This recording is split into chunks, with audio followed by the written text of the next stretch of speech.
It's the Worth Knowing live stream on my Substack, Worth Knowing with Matt Robison, and also on the Cliff's Edge channel on YouTube. We're on Facebook, Twitter, Twitch, LinkedIn.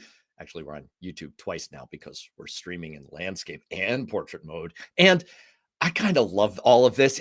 I'm traveling simultaneously through time and space across all these platforms. It makes me feel a little bit like Doctor Who. So thank you for being my companions on this particular TARDIS. Wow, my nerdiest opening ever. We've got a great show today. Coming up in a little bit, we've got former Congressman Paul Hodes, my former boss in Congress, also a former prosecutor, here to talk about the mind-boggling incompetence that led to the collapse of the Comey and James prosecutions and the potential collapse of the Texas Redistricting gambit. And we'll also hit the totally not surprising disappearance of the Trump Affordable Care Act replacement plan, the insane sedition charges against Democrats, the saga of the Ukraine peace plan that wasn't about Ukraine, peace, or a plan, and what, as one former member of Congress to another, Paul thinks about Marjorie Taylor Greene's resignation. At the very end of the show, I'll welcome on, just for a couple of minutes, Matt Wiley to do a preview of this week's post-Thanksgiving political rehab show dropping on Friday. If you haven't heard about that new show yet, or you missed last week, please pop over to my Substack where you can see episode 1. It's also on YouTube, also on podcast, on Spotify, on Apple, everywhere else. I've gotten some really nice feedback about it. And as I said last week, this is my attempt to make politics fun again. It's Pardon the Interruption meets The Daily Show, where a Republican and a Democrat can dump on Trump together and cover the week's news and call out the bullshit and hopefully make us all feel like we can take the world seriously, but still have a good time and not leave with a hangover. We think the path back to sanity means defeating the authoritarians as job number one and getting to a place where we can have conversations about ideas and disagreements about policy and still feel okay. And I should say that we're actively looking for viewer mailbag questions for this week. We've got a few of them already that are pretty wacky. People are definitely understanding the assignment on this one to make the discussion fun. So I'd like to invite everyone to hit me up through Substack at worthknowing.substack.com. Hit me with an email or a chat or a DM or right here in the chats. When we get to the end, I'll pop those questions in there. If you have them for us, we'll try to grab them. So all that is coming up in just a few minutes. But I want to start today with a catch-22. As many of you know, in addition to my own Substack, I also write for other media outlets, often Newsweek. And yesterday, I sent a new idea to my editor for an article. And with the interruption of Thanksgiving holiday, this won't be coming out until next week. But since I spent this morning writing it up, I wanted to talk a little bit about it and the argument that I'm developing here. I want to give a sneak preview. And I'd like to hear what you think, because I still have a chance to refine it. And the people in the live stream chats are always a great source of ideas and insights. And let me say up front that I'm putting myself in some danger here. The danger of spraining a shoulder, patting myself on the back. I don't mean to, but the idea of this article was to revisit two predictions that I wrote in back-to-back articles in Newsweek a year ago, right after the 2024 election. And I'm essentially arguing that those predictions came true. So yeah, I'm running the risk of sounding self-congratulatory here, but I really don't mean to. The goal is to try to take an objective look at how things started and how they're going a year after that disastrous election that left so many of us so despondent and so deeply afraid for the future. And at the time that I wrote this, I was trying to take what I saw from my experience as a congressional staffer, a campaign manager, and a political writer and apply it, because I genuinely thought that the situation might not be as bad as we all feared. And I also truly believe that despondency was dangerous. It's become commonplace to say hope is not a strategy. But I actually think when you're fighting authoritarians, hope is a strategy. It's their objective to seem inexorable, unstoppable. Trump thought he was Thanos. He was inevitable, but he wasn't. What I thought at the time that I was seeing was a mirage that he was getting suckered into and a trap that he was walking into. And I'm revisiting all of this now, not to say, see, but rather because I still think hope is a strategy. I still think that recognizing that as awful as the last year has been, Trump has actually been his own worst enemy. And it's quite possible that the worst is past us. So let's dive just very quickly into the argument that I'm laying out here. And please, I do want to get your comments and feedback on all this, and I'll try and talk about it and keep up with what you're saying in the chats at the same time. So I'm arguing that a year ago, President-elect Donald Trump was faced with one mirage and one trap. And he got suckered by the first, by the mirage, and he walked right into the second. The mirage was the amount of power that he would wield. Now, we saw that he had won a trifecta of control, the presidency, the U.S. House, and the U.S. Senate. And he was spewing the kind of vitriol and mania associated with Elon Musk on ketamine. So he clearly thought he could just jawbone his opponents into submission and get anything he wanted. But as I wrote at the time, I think this was a distorted picture. Here's what I wrote in Newsweek. Historically, a president's ability to accomplish anything legislatively wanes significantly after their first 2 years. Every midterm election of the past 20 years brought a major thermostatic backlash against the party of the president. Even if 2026 breaks that mold, a lame duck Trump will have a much harder time pushing his agenda among Republicans positioning for 2028. Remember, when he's not on the ballot, his sway over the electorate has been decidedly mixed. Republicans know that and will likely act accordingly. I went on to say that leaves executive action and judicial appointments. These are dangerous. Trump will surely inflict serious pain on the administration of justice, from his Project 2025 plan to turn the Department of Justice into a Trump retribution squad to the chance to further cement an unshakable far-right Supreme Court. But for the time being, the judicial branch of government will still provide a powerful check on Trump power grabs. As much as the Supreme Court has been captured by MAGA loyalists cosplaying as strict constructionist justices, it's the lower federal courts that make the vast majority of final determinations. And so my point here is congressional Republicans are at best a fractious lot, but most of the time, at their worst, which is most of the time, they're like a room full of feral cats. Trying to herd them becomes nigh impossible as you approach the midterm elections. This is why no Republican House Speaker lasts longer than the lifetime of a mayfly. And the judiciary is still in a position to throw a mountain of sand in the gears. So that was the one article. That was the one argument. This may not be quite as bad as we're fearing. The second argument was about a catch-22, the trap that I thought Trump was walking into. On the one hand, Trump was determined to get rid of what he called the deep state. But what he really means is people who work in executive branch agencies who implement the laws passed by Congress, the kinds of people who might object to blatantly illegal or just plain terrible ideas. And the problem, as I wrote in that article, is that replacing competent professionals means you end up with incompetent amateurs. So here's the catch-22. Trump didn't want people telling him no. He wanted their loyalty, as he said to James Comey, your honest loyalty. So if he left them in place, they might, say, hey, sir, bad idea, illegal idea, sir. But if he gave in to what his id wanted him to do, which he does 100% of the time, and he fed his addiction to loyal yes men, it would put the most powerful tools of his presidency into the hands of the MAGA Keystone cops. Here's what I wrote. This is just one example. Executive branch agencies execute, i.e., implement the laws passed by Congress. They need to do what Congress says. That includes a lengthy, complicated process for making or changing rules for programs and policy. There are detailed legal requirements for drafting new proposals, gathering reviews, gathering public comments, making changes, and doing yet more reviews. I was summarizing there because I have a word limit. My editors don't like me to go on for longer than 800 words or so. Trust me, it's a very, very complicated process, and I could have written like 2 books about it. The whole painstaking procedure usually takes 2 years. When the Food and Drug Administration changed the federal definition of frozen cherry pie, no, really, it took 3 years. So agencies can't just do what their heads or the president wants. Neither can Elon Musk, no matter what titles Donald Trump hands him. For all the dismay over what Trump has cooking, if he wants big changes, he's going to need the deep state. And yes, now would be a great time to Google the term irony. So where are we at? That's how it started. Where are we at? How is it going?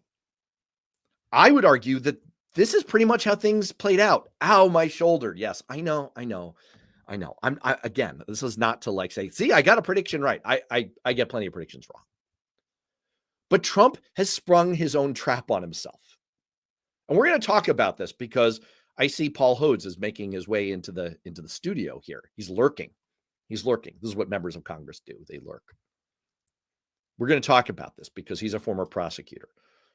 But let's just run down a very, very quick hit list of the kinds of shambolic hash that Trump's unqualified hacks have wrought on his agenda. I mean, take Liberation Day, right? Now, for those of us who have been staffers in Congress or in the executive branch, you know how many hundreds of people get involved in putting together a policy, especially something that's the highest profile policy, the foundation of a president's entire economic and foreign relations plan. Plan, that's a tough word to use with Trump, but just go with me on this. Hundreds of people vetting ideas, developing it, fine-tuning it for months and months. What happened? The tariffs appeared to have been generated by ChatGPT. Really, you can look this up. They targeted islands inhabited only by penguins. They rested on such an obvious legal sinkhole that very likely to be overturned by the Supreme Court, although who wants to second guess the Supreme Court? And they were such an obvious disaster that the signs were that it was going to melt down the bond markets, which was going to melt down the entire world economy. So Trump had to backtrack. Look at what we're going to talk about today, right? The whole case against James Comey and Letitia James just fell apart because the incompetent Attorney General Pam Bondi illegally appointed the incompetent prosecutor Lindsay Halligan to replace the competent professionals who refused to make charges in these cases. And that saved Halligan from further embarrassment because she'd screwed up procedurally so badly that the charges were likely to be dismissed anyway. Also, and we'll talk about this in a couple of minutes, Bondi's DOJ has probably sunk Trump's Texas gerrymander. And I have a whole list that I'm putting into the article here. They screwed up their NEPA review to try and get rid of environmental reviews when you're doing big infrastructure building projects, but they've screwed that up so badly that it's actually probably going to freeze most building projects in place. They tried to shift functions of the education department, giving out program dollars to the labor department. They screwed that up so badly that the whole disintegration of the education department they're trying to pull off is in jeopardy. Their anti-DEI executive orders so sloppily drafted that they're now in a judicial morass. And the firings, the stupid firings. How many times? I looked this up. This was amazing. The Brookings Institution has tracked, you want to guess the number? 26,511 of these misadventures where you fire someone and rehire them within moments because you're like, oh my gosh, we fired the guy whose finger's on the button or is protecting us from Ebola or inspecting our food, keeping the prices of eggs down because they're preventing avian flu from wreaking havoc. It's unbelievable, the incompetence. And it's really crushed so much of what he wanted to get done through the executive branch. And what about the rest? What about the rest of the maybe this won't be so bad case? Well, I predicted that, in Trump's first term, he only passed one major piece of legislation. Correction, I was wrong about this one. He's passed two so far. The one big, beautiful bill, which is so badly branded and has sunk so far in the polling that Trump is furiously trying to rebrand it and call it something else. And what was the other major piece of legislation? Oh, the near unanimous vote where Republicans turned on him to force him to release the Epstein files. And by the way, the prospects for passing further legislation that Trump favors in the remainder of the term before the midterms, diminishing. And where are we on, let's say, the midterms? Well, the generic ballot is moving strongly in the Democrats' favor. We just saw what happened in the 2025 elections.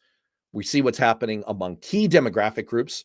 The whole swing of Latino voters toward Trump 2024, that's evaporated. Even if the Texas Redistricting plan goes through, Democrats are now bullish on the opportunity to win all of those gerrymandered seats. Trump's popularity is cratering. So, yeah, here's my point. And then we're going to bring on Paul. I'm not minimizing how shitty a year this has been, how much damage he's done. I come back to this over and over again. This obnoxious idea that Trump should win a Nobel Peace Prize when he's directly killed 300,000 people around the world, many of them children, on track to kill 14 million people around the world by 2030.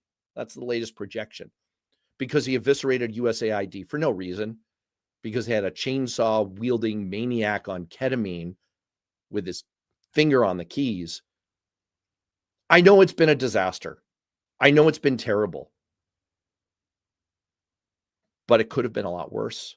He's his own worst enemy. He was always going to be limited in how bad he could make it. And he continues to step on rake after rake after rake.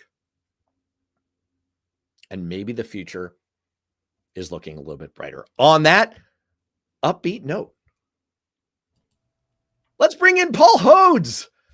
Hey there, Matt. Oh, my goodness gracious. A real live former member of Congress. I feel like the crocodile. Oh, can you hear me okay? A live one. You hear me? Yeah, we hear Okay. you. Good. You're very lifelike for an AI avatar replacement. For it's true. I ought to have blue skin, and fly around on a dragon. Oh yes. You are the chosen one. You are what is oh gosh, it's been so long. You are the rider of the forget Whatever. it. I can't speak Pandoran anymore. Yeah. Paul, let's start where I ended there on the massive levels of incompetence. This is what I teased in the headline for this live stream. It is really remarkable. You are a former prosecutor. You can't just wing this shit. It's like Andy Borowitz wrote, like Lindsay Halligan is hoping to go to law school one day. You spend years studying in law school to learn how to do this. And then your legal education is just beginning. You're expected to spend years clerking, working at a law firm, probably both, to try to figure out how to get the procedure right, because the rules matter. Otherwise, your case is toast. So, what was your reaction? There's one thing, the ruling overall that the appointment of Lindsay Halligan was illegal. My contention is this is great for Trump. This is face saving, because Lindsay Halligan was about to go down in flames because she had so badly scotched the case against Comey. What do you make of that? So let's not get too far ahead of ourselves. First of all, Trump, I think, went for Lindsay Halligan because she's so good looking. And I disagree. And she's blonde. But wait. I don't want to evaluate her looks, because I'm a middle-aged white guy. I know we're not going to get hung up on the misogyny of this. Okay. Yeah, right.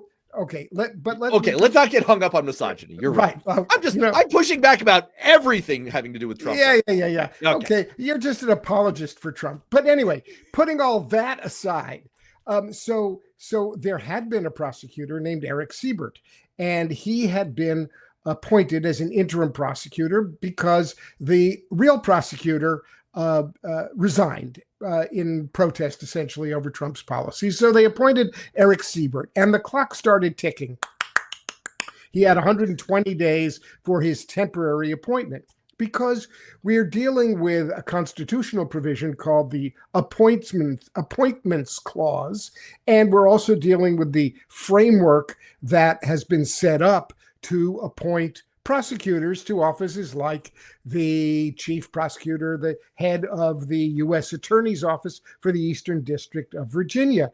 And there are rules, and there are known rules and known procedures, because under the Appointments Clause, you can have appointments where the president appoints and the Senate approves and the folks are appointed.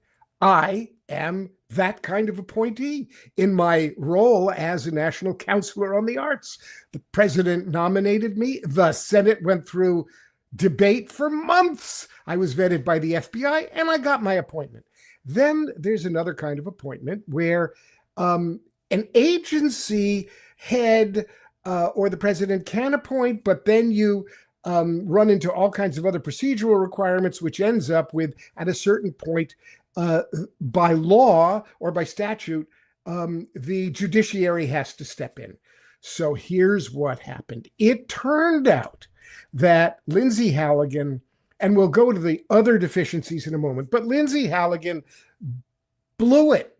It was blown around her, because after Trump went on his rant and said, we need to go after these bad people, Pam Bondi, of course, did Trump's bidding, because the Department of Justice is, after all, just an arm of the White House. It's not an independent agency which is supposed to protect the people. It's supposed to protect Donald Trump's sensibilities. So anyway, Pam Bondi then engineered the appointment of Lindsay Halligan. Why Lindsay Halligan? Well, why not? She apparently had a law license. She apparently had done some insurance or corporate law somewhere. Her prosecutorial experience was zero. So she went into the grand jury all by herself, which is a little bit odd, by the way, for a significant federal prosecution of major figures, the Attorney General of New York and the former head of the FBI. She went into the grand jury all by herself. And this was 2 weeks after her appointment, so she must have had plenty of time to review this voluminous file that numerous other prosecutors had declined to bring to the grand jury. In 2 weeks, because she must be brilliant, she managed to figure it all out, go to the grand jury, and get these indictments against James and Comey. So the judge reviewing the case on the question of her illegal appointment basically said, no way, the appointment is illegal. It didn't follow the rules. You cannot simply say you're the next interim U.S. attorney for the Eastern District of Virginia, because and to make a long story short, the district court would have had to have okayed her appointment. So then they go to, what's the remedy? And the remedy is, it means there's basically no prosecutor. So if there was no prosecutor, then there's no prosecution. There's no prosecution. So away they go. Now, the significant question, and why I stopped you a little bit at the beginning, is because the judge then, and before we went on the air, I read the 26-page opinion just to make sure I wasn't too stupid. The last question the judge asks is it with prejudice or without prejudice? Because explain that, because that's a key point. If it's with prejudice, it means you can't bring it again. If it's without prejudice, then the prosecution may be able to try again. They may get a do-over. Because so let me push you on that, though, because technically they could bring the prosecution again because it's without prejudice. However, aren't we past the statute of limitations? You asked the question. So way to try the soup. So the question really then becomes, in terms of the statute of limitations, especially with respect to Comey, is this 120-day period that they're allowed to appoint an interim prosecutor. The question is, does it run from the time that Eric Siebert was first appointed, and then, however, does it get extended because of all this mishigas, let's just say? All right, well, let me ask you this then. But wait. Even if it's technically possible, here's the question that I'm scrolling across the bottom with a ticker, because I've discovered, Cliff Schechter taught me this, I've discovered that you can live scroll things at the bottom. It's delightful. It makes me feel as irritating as CNN.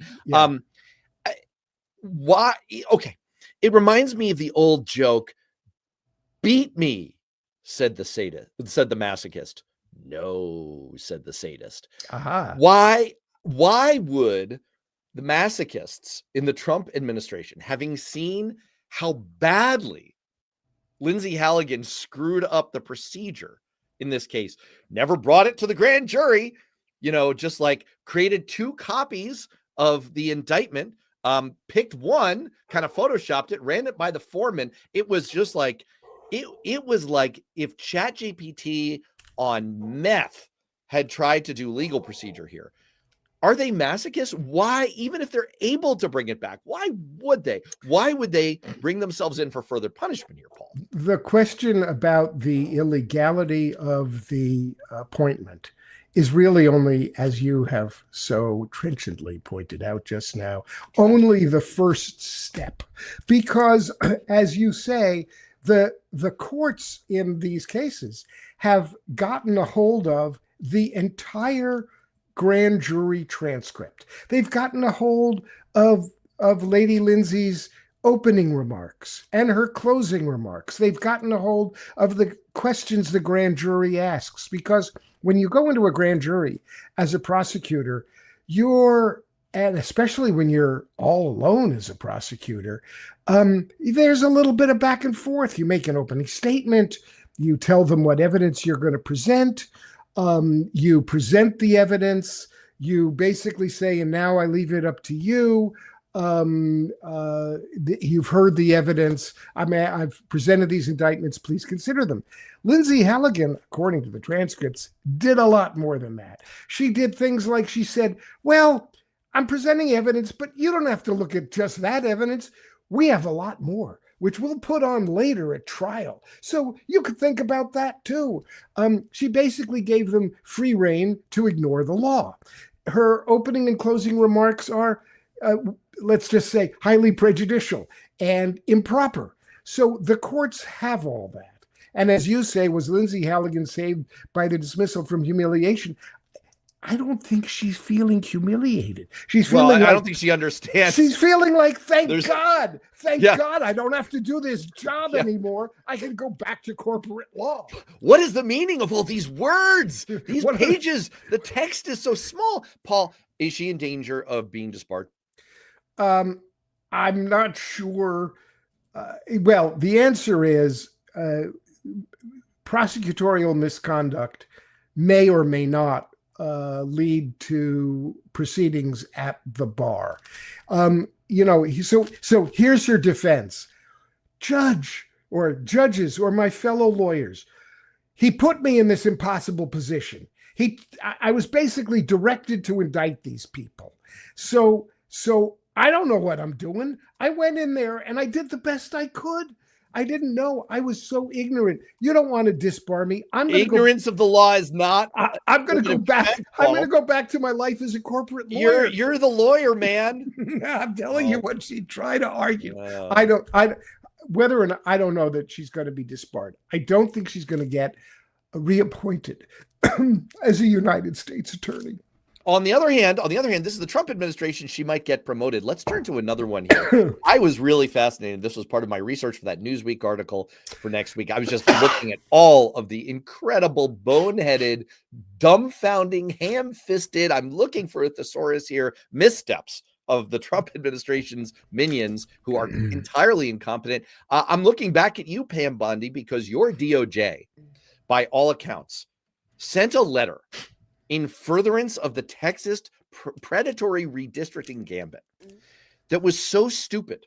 It was so legally idiotic. This is like Legally Blonde, a dumb version. I'm going to filibuster my way through this just so that Paul has a chance of surviving. I'm surviving. Good. They sent a letter demanding that Texas do this redistricting plan that was the legal equivalent of bank robbers writing down their heist scheme and a confession and mailing it to the cops. They literally said, we want you to do something unconstitutional and illegal now. And the Trump appointed judge, in writing the opinion halting the Texas redistricting gambit, called on that letter, said, here's the proof. You said it yourself. Did Pam Bondi's DOJ fuck this one up too? Well, it's going to make a very interesting Supreme Court opinion. Are they going to ignore Pam Bondi basically saying, okay, Texas, here's what the president and I want you to do. We want to make sure that no black people can vote in these districts ever again.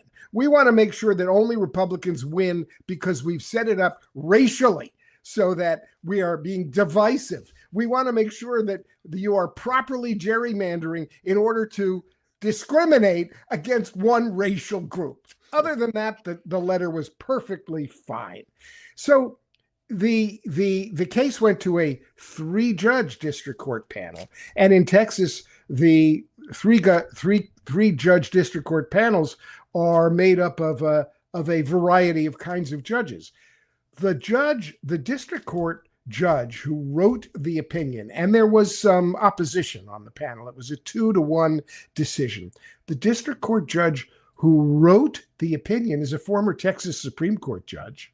He was a Trump appointee, and he just, I mean, what could he do? He said, "Here's this letter.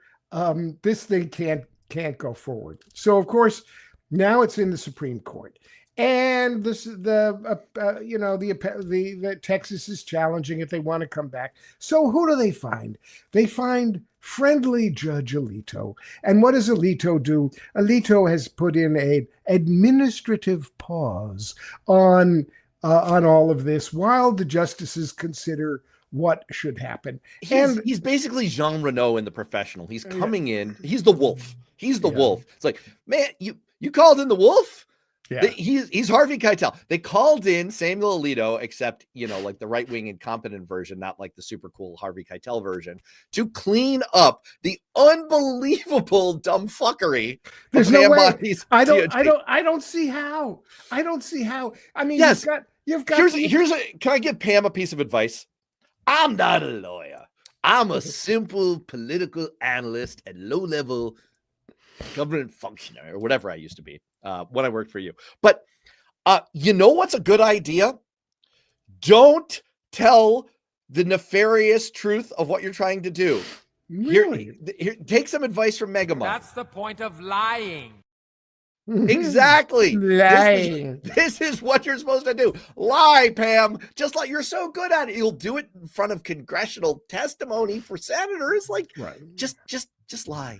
I know. You write a letter that says, I know that you will take all the steps necessary to protect all protected groups, and that you will revise the district so that they are fair and equitable as you see fit in your purview as legislators. But she didn't do that. Can I just say to and I want to address something that's going on in the chats here. There are a lot of trolls out today. Oh, I like it. We just looked under a bridge and we found the live stream. What has happened is apparently Thanksgiving week, the trolls stay home and they like to watch this live stream. So mazel to them. But there are some like legit comments in here that are dissents, and I want to include them as well, because we do not shut out people who just plain disagree or might be Republicans. Like, that's cool. You can disagree with us. So we've got John Albioco. I'm so sorry if I'm mispronouncing your name. 3555 saying, you two got to be joking. Your left-wing judges don't judge. They try and legislate. Now, listen, I'm not going to say that that's always wrong. In this case, though, allow me to retort. This judge that turned down the Texas Redistricting was a Trump-appointed judge. Like, this is not some lefty left winger. Texas Supreme Court, like appointed by Donald J. Trump, who is not exactly a left wing activist. Is she? I mean, really? I mean, let's. Right. No, so I'll say to John, like, I'm not going to say that you're always wrong here, by any means. Like, left-wing judges, right-wing judges, like, they sometimes exceed their authority. However, in this case, I got to disagree. I mean, this is a Trump judge. Let's move on. Paul, you gave up your seat in Congress because you decided to vote for Obamacare. What were you thinking? I know what you were thinking, because you called me from the floor to say, hey, Matt, I'm probably going to lose my seat if I do this. Yep, boss. Yeah, well, I was in the middle of running for the U.S. Senate when I did it. Even stupider, right? And I should have just folded and listened to my constituents who said, listen, I don't want the government taking over my health care. Just keep your goddamn government hands off my Medicare. Exactly. Well, listen, unfortunately, you did not take that approach. Instead, you took the approach of calling me from the House floor saying, I'm going to lose if I vote for this. I said, yes, boss. And you said, it's the right thing to do, isn't it? And I said, yes, boss. And you said, okay, bye-bye. Right. So and now, By the way, that was on my birthday. That my birthday present to myself was giving up my political career, March 21, 2010. Oh my gosh. Well, okay. So what do you want to know? What do you want to know about the What ACA? I want to know is, how surprised were you on a scale of 0 being zero surprised, not at all surprised, to 10 like absolutely galactically gobsmacked by the fact that Donald Trump announced that he has a secret plan to replace the ACA subsidies that were the nominal cause for the Democrat-led government shutdown. Democratic Party. I don't mean to make it sound like I'm a Republican saying the Democrat Party. How surprised were you by the fact that Trump said, "Oh, I've got a plan here," and then he announced, "I'm not going to talk any further about this alleged plan. It's all a Democratic Party hoax," and he withdrew it. Surprised? Like you're a 10? Not really. I'm not a 10 because the handwriting on the wall after the shutdown, during the shutdown, was that the American people have gotten a little bit used to the ACA. I'm not saying it's perfect. I'm not saying it's all it should be. It was the beginning of insurance reform that, but for the Republican stupidity, should have been made better over the past 15 years. But putting that aside, you're talking about the public option. Yeah. Bad wanted a public option. Yeah. But the among other things, at this point, I'm even further out than that. But but putting that aside, it was clear that vast numbers of the American people depended on the ACA, and that it would not be good for Trump or the Republican Party to have people's premiums go up 100, 200, 300% if they were using the ACA. So even Trump saw a little bit of right-wing, saw that writing on the wall and said, okay, I've got a plan. And his plan was basically to take a conservative wish list of what should happen to the ACA and think to himself, that's my plan. But he ran afoul. Who did he run afoul of? Of elected representatives, the Republicans in the House and Senate. He ran afoul of the people in his party who have begun, it seems, after the Epstein business to begin to grow a conservative backbone.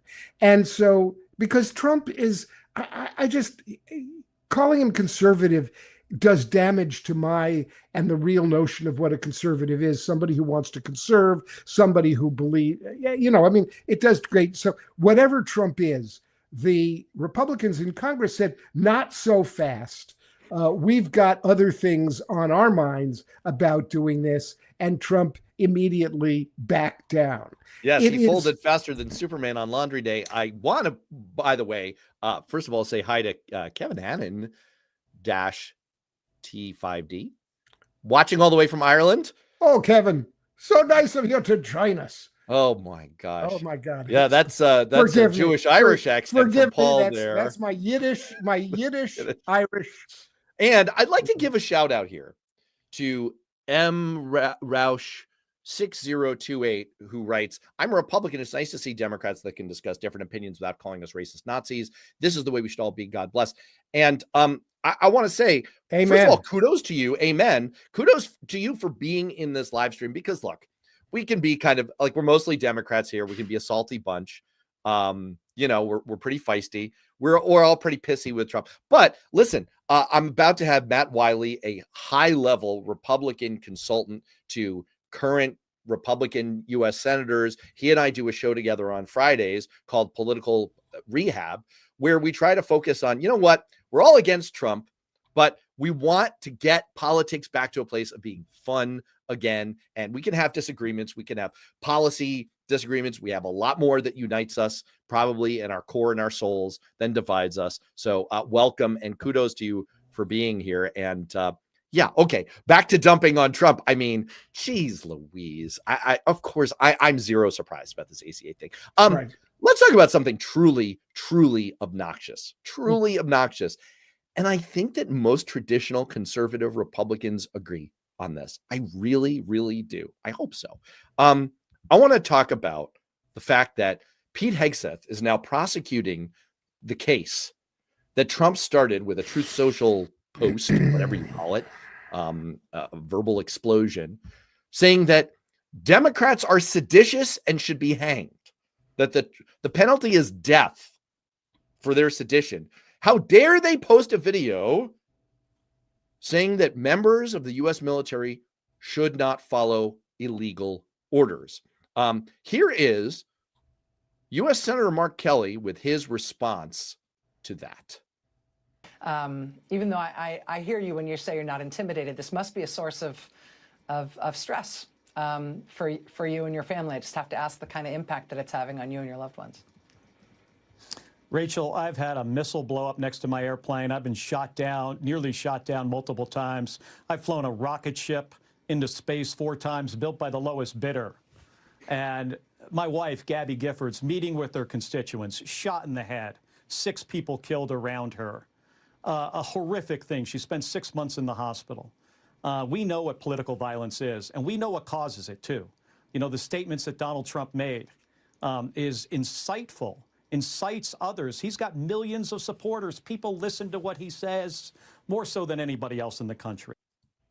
Okay, so let me say a few things. First of all, I served with Gabby Giffords. So when Mark Kelly talks about what happened to Gabby, I feel it very deeply because I knew Gabby before and I've known Gabby afterwards. Political violence in this country is on the rise under Trump. It has been his stock in trade. I'm not calling him names. I'm just stating facts that Trump's language he's incited bad things for a long time. You want to talk about sedition? Let's talk about January 6th, because he has the definition of sedition all wrong. Sedition is basically calling on or inciting a violence against authority illegally. So that's what sedition is. So in the first place, the 6 Democrats, all veterans of either the military or intelligence agencies, are not being seditious, just bad use of the term. And secondly, what a stupid, childish, demented thing to say, to call for the execution of people with whom you disagree, especially, by the way, when what they were doing was stating the law, okay? Stating the current law in the Military Code of Justice. Which, if you read it and read all the analysis of it and listen to the generals who have come out in droves to talk about what it means, members of the military are bound to fealty and adherence to the Constitution, not to any one person, and they are bound to not follow illegal or unlawful orders. That's just the way it is. And this all comes about because the current occupant of the White House, President Donald Trump, has been talking about using military against United States civilians. He's put the National Guard into the streets of major cities for no apparent reason, and it's a problem. So they're speaking out to members of the military, and that is not seditious. The real problem is deeper. I want to point out that you're not alone in feeling this way. Here's a Republican Congressman, Representative Don Bacon, Kevin's cousin. Not making that up, but I wish it were true.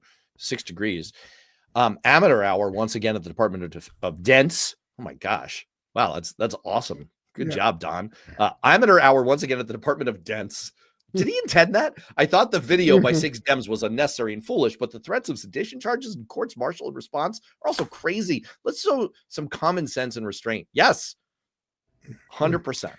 Anyway, the deeper issue is going to be a long-standing issue with us in America, and that is, how do we lower the temperature in politics, lower the temperature in political speech, and start to respect differing opinions and respect the rule of law, frankly. Absolutely. That's what we're going to be grappling with long after Trump is gone.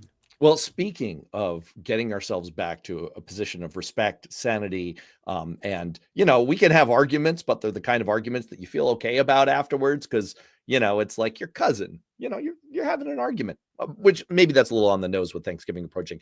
I see Matt Wiley is going to be here in just a minute to talk about a little bit of a preview for our Friday show. I want to hit one more topic before I let you go, because I know this is near and dear to your heart. We talked about this so much together over the last, I can't believe how many years it's been. I want to talk about what's been happening. There's breaking news right now about the Ukraine peace deal. Now, I said at the top of the show that this is sort of like the old Mike Myers quip that the Holy Roman Empire was neither holy nor Roman nor an empire. Discuss. And this Ukraine peace deal that we heard about starting last week was neither about Ukraine nor about peace, nor really a deal. It was actually, and there's fascinating reporting on this. Check out on Substack, Michael Weiss, who does the foreign affairs desk. Really, really great reporting that this was all basically just cooked up by a kind of like the Russian sovereign wealth fund manager, who's sort of like the interlocutor from Vladimir Putin. This was sort of sold over to Steve Witkoff, who is Donald Trump's, like, he's a real estate developer with no historical, geographical, or cultural knowledge of Russia or Ukraine. Gets better. And this guy, Kirill Dmitriev, who leads Russia's sovereign wealth fund, right, came in, handed off this 28-point plan. And there's no need to air quote that. I mean, I guess it is a plan. It is a plan. Hands it off and then leaks it to Axios to make it seem like, oh, this thing has got momentum. It's got legs. The complicit or, frankly,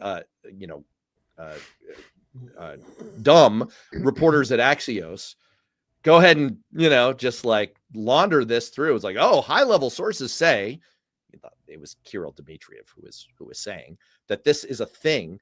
And all of a sudden, this whole game sets in Washington, where no one wants to tell the emperor that he has no clothes. No one wants to contradict Trump.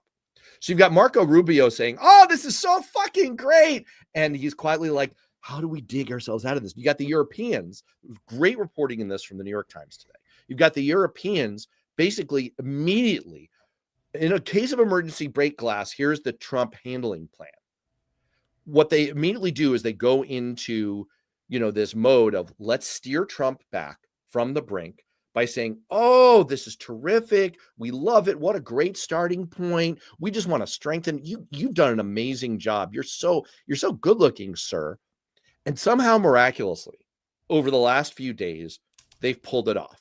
They've managed to kind of do this 3-point triangulation walk to kind of keep Trump happy. And Rubio's been furiously working it to try to get it down to now where it is, which is a 19-point plan that Volodymyr Zelensky has gone through with a fine-tooth comb and is acceptable. At least it's within range of acceptable to Ukraine. Maybe. I don't know. What did you take away from all of this? This was an amazing episode. Donald Trumpoltinsky, we make you plan with 1 quart of beet borscht as well. You drink the borscht, you present the plan, everything good. So this was a Russian wish list. I said it at the same time as the Cynthia Rice said it. Cynthia Rice. Is it the or the? I need clarification. Cynthia Rice. It was a Russian. Phonetic clarification. It was a Russian wish list. Matt went through how it became something else. We're not at all sure that Zelensky really is going to find it acceptable. And even if he does, whether Putin finds it acceptable. What I find is really the crazy thing in all of this is that the new point guy for DJT, the new representative of the entire negotiation, is an investment banker, former soldier named Driscoll, who's head of the army, who is now the chief negotiator. His diplomatic There's no experience. diplomatic experience. Zilch. Well, Zilch. no, he was good friends with J.D. Vance. I know, that's how he got this job. We're very happy to be talking to Mr. Driscoll. He knows next to nothing. We will talk to him. We'll see what happens. He's a nice boy. He looks very young, in the pictures, but maybe he's smarter than we think. But maybe You've got not. Steve Witkoff, who knows nothing about Russia, Ukraine history, military history, and they've somehow downgraded to someone. Look, I don't know Dan Driscoll. He's probably an intelligent guy. He's the secretary. Probably a smart guy. He's an ex-investment banker, so that means he's probably great at everything. Maybe he's friends with Lindsey Halligan. The two of them could be the negotiators for this. Here, just to quote Politico for a second. This is what they wrote. Negotiating with top-level Russian officials is something for which top Western diplomats train for years. Driscoll has been involved in this process for a matter of days, and the stakes could hardly be higher with tens of thousands of lives on the line as Europe's biggest war since 1945 rumbles on. Oh my gosh. The reason I wanted to end there is that it takes us full circle to my opening, which is my thesis statement. My swing thought for the last year has been Trump is in this catch-22. He's walked into a trap that he set for himself, where he insisted on getting rid of competent, able professionals who might occasionally say no to him or say, hey, maybe we could improve your idea here, boss. Maybe instead of the Sharpie, we'll just reprint this whole hurricane path map. And he replaced them with incompetent amateurs. And what you're getting is rank incompetence. And it's one thing when it's kind of funny and it blows up in Lindsey Halligan's face. It's quite another thing when you're talking about tens of thousands of kidnapped Ukrainian children and tens and thousands of dead Ukrainians and hundreds of thousands. I mean, this is terrible. Hundreds of thousands of dead Russian soldiers in this horrible, horrible war. And Donald Trump is not sending in the A team, the B team. He's sending in like the G team. And this is who's saying it's not so amusing anymore. Well, maybe the thinking is, hey, the real guys, what did they get done? We'll just pick some people and see, maybe they'll do as well as the real guys. But that's no way to run a government. It's no way to run a world.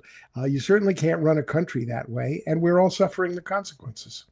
Let me get you out of here on this. I want to go to one very insightful starred comment. Do you agree with Kinky Streets that Putin told Trump, I will keep the Bubba video sealed if you give me Ukraine? That's a fact.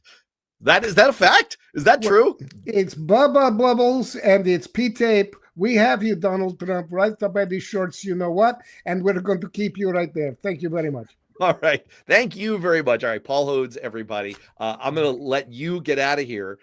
You can make your escape before things get really, truly. Hey, by the way, let me just say, what does Paul say? At what does Paul say? Is my Substack, dude. What does Paul say? Of course, that makes me think. What does the Fox say? We got to work on your handle, man. We should. Okay, next time I'm going to do this cute thing where I put it as your like little subheader here in the white box underneath my name. See you later, Matt. All right. Goodbye to a former member of Congress. And hello. What's going on, Matt? Oh, How you doing? I'm doing well. I'm having a great time, and we're having wonderful active chats. And you missed the earlier comment from a registered Republican who was like, dude, you know what? I kind of like that you guys are able to have a reasonable conversation that can engage with Republicans and talk about issues. And not just call us Nazis. I mean, we do that occasionally, but I mean, that happens. But yeah, no, I saw that. If the shoe fits. I mean, come on. Let's say, there are cases where, for example, you're a member of the Young Republicans. Let's just say you're heaping praise on Nick Fuentes. As one does. Problems. Listen, we've all got problems. Local chair of my Young Republican group, there are a lot of things in there that are just frightening on where we're going. But hey, I did see that comment, though, that segment where he also asked about judges and got into, I think what he said is, come on, Matt, like these judges are just trying to legislate from the bench, if I recall that was correct. Yeah, well, again, one thing we're not afraid to do, and I think this is a great segue to the political rehab show that we're doing on Fridays, we're not afraid to talk about stuff like this. Like, we're not afraid of it. Like, if our whole thesis is we're united in thinking Donald Trump is a clear and present danger to the United States of America and all we hold dear. And there's more that keeps us united and that we have in common, the two of us, besides our first names and our general appearance.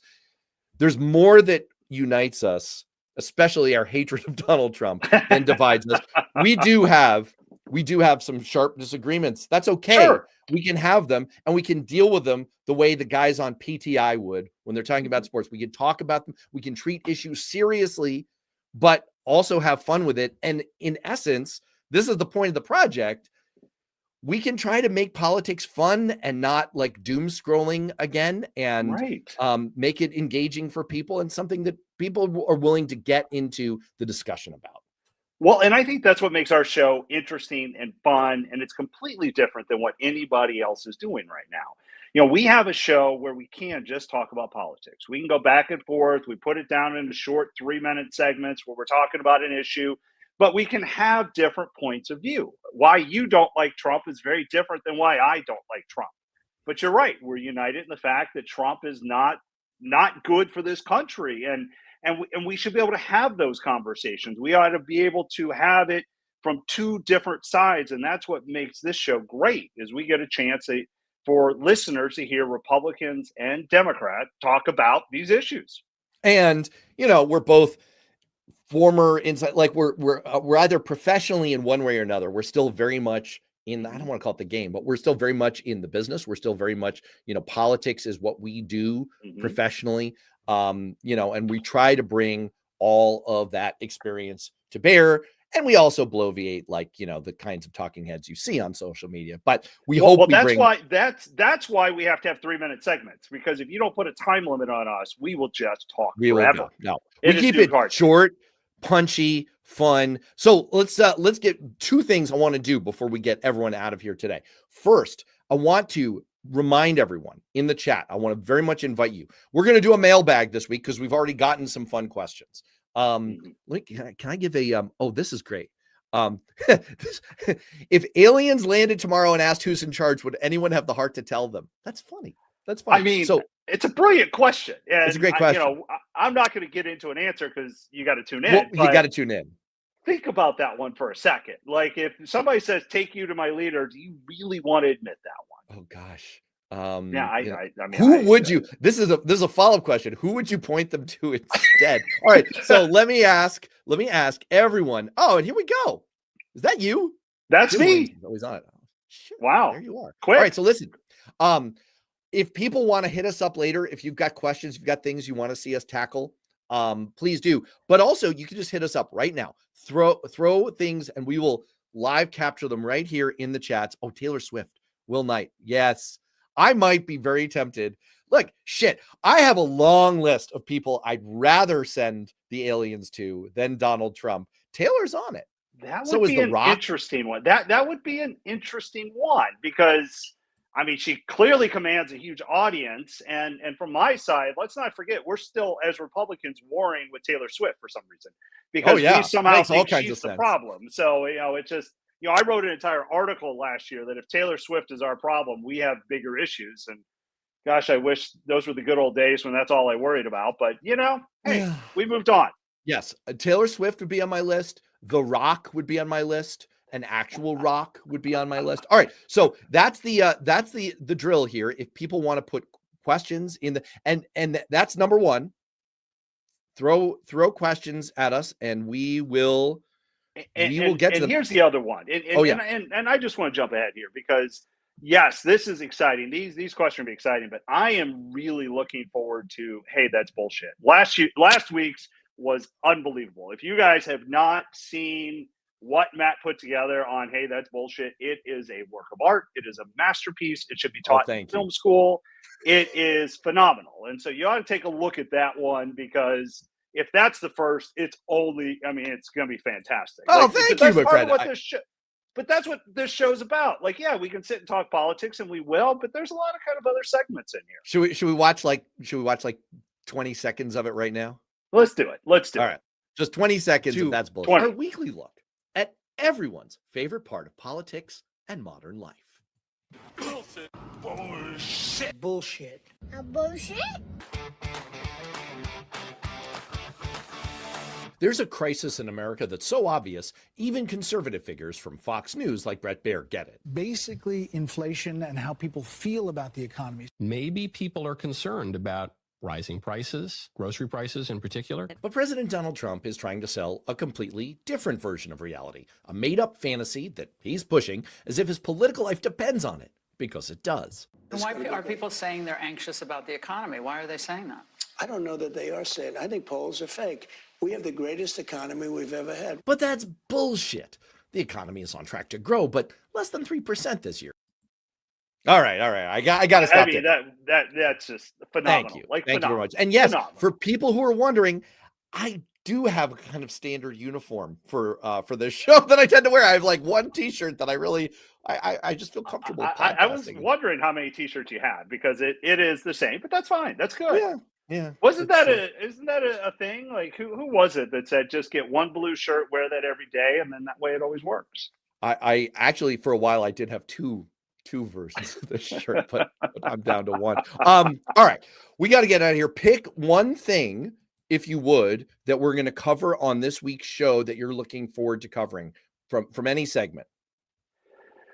I got to tell you, I mean, I feel like she's becoming a friend of the show, but we're talking Marjorie Taylor Greene again this week. Like, it just, last week we talked about her and just everything that was coming, and is it a makeover, as we called it? And now this week again, it's coming back up. But we're not stopping there, because we are jumping into a lot of the other big issues of the week. I think, isn't there a segment in here talking about Trump's attack on the Democrats and saying we should hang people? Like, we're going to do some sedition. Paul and I just covered that. We're going to do some follow-up on sedition. I'll tell you the one that I'm looking forward to. We have a no holds barred investigative report on the death of the 6-7 meme. And I'm really looking forward to it. This is very, very exciting stuff. I know that everyone over the age of like 19 can really, really get behind this. So, but what is South Park going to do in the next episodes if the meme is dead? They'll find a way. You know, the whole thing of Satan having Donald Trump's butt, baby. They're going to find material. I'm pretty confident about that. All right. So that will be coming out on Friday. You can catch it on my Substack or Matt's Substack. I'll splash that right up here. Worthknowing.substack.com. It's also on YouTube, also on Spotify, also on Apple. I don't know. Maybe we should make it exclusive to one platform. But for right now, we're everywhere, everything, everywhere, all at once. Matt Wiley, thanks so much for being on. I'll see you shortly. And to everyone out there, I know that in between now and the next time we'll see you either on this live stream or on the show, we have a little holiday coming up. And I am very, very thankful. I'm very, very thankful that I get the opportunity to write and to live stream and to do this with all of you. I truly get energy out of this whole interaction every week. I hope you do too. I hope you leave it feeling good and charged up and having fun. And I hope you have a wonderful, blessed Thanksgiving with your family, with your friends, whoever you're with, maybe even with the crazy uncle that you disagree with. Have a wonderful time. Stay safe, be healthy, be well, and we will see you soon. Maybe next week, maybe even sooner. Take care.